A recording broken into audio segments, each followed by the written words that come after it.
Hello and welcome to Columbus House's annual meeting. I'm Margaret Middleton, CEO.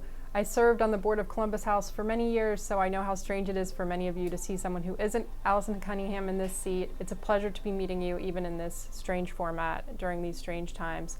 I want to give a special welcome to all of Columbus House's family, including our volunteers, our donors, our staff, our clients, and the many, many people who make our work possible. Thank you so much. I served on the board of Columbus House for many years, so I have a special place in my heart for the annual meeting.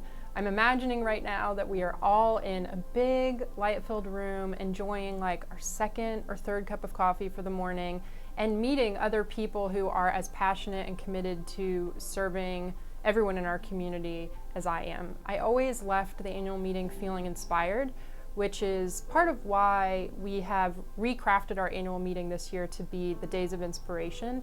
And what we're going to share with you is a series of shorter videos that'll highlight some of the most inspiring volunteers that work with Columbus House so that you can have a sense of what we've been up to this year and also so that you can have a little sense of inspiration and purpose during these winter days.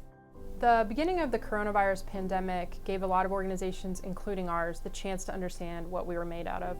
And I'm incredibly proud and grateful to be able to say that Columbus House's staff really showed up and demonstrated the courage and the creativity and the compassion that you would expect and hope they would.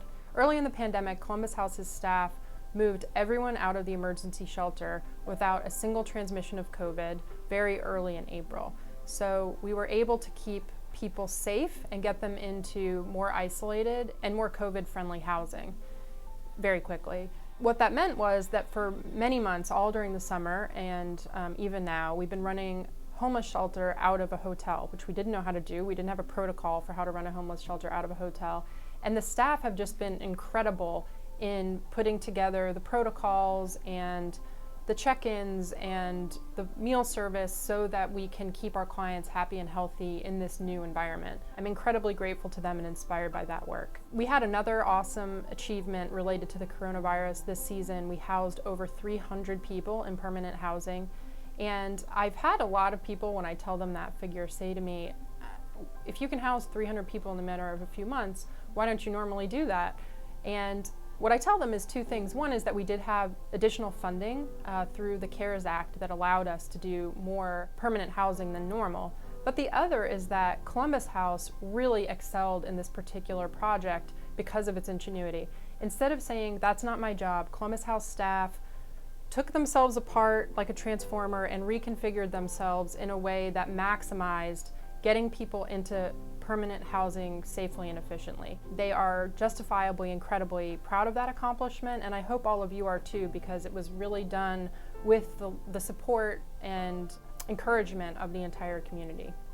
I thought the early days of the pandemic posed the greatest challenge of 2020, but in fact, we're moving into what promises to be even a tougher season because we're going into the winter season, which is usually the hardest time for providing shelter, where there's the most demand, and we're at greatly reduced capacity.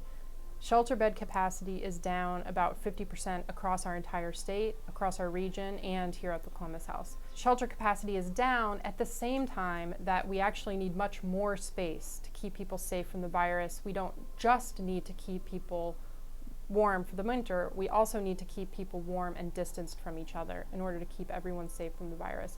So we're facing a tremendous challenge, and I am very confident that we are going to rise to that challenge as an organization and as a community, because I know that if you're watching this video, you're somebody who's already deeply committed to the work of Columbus House, that you're deeply committed to the work of serving the homeless in your community, and that you will join with us so that collectively we can tackle this tremendous challenge. So thank you so much for joining me for this little strange and I hope somewhat connecting annual meeting. It's been a pleasure to get to spend some time with you crowing about Columbus House's accomplishments, and I look forward to what we're going to accomplish together in the future.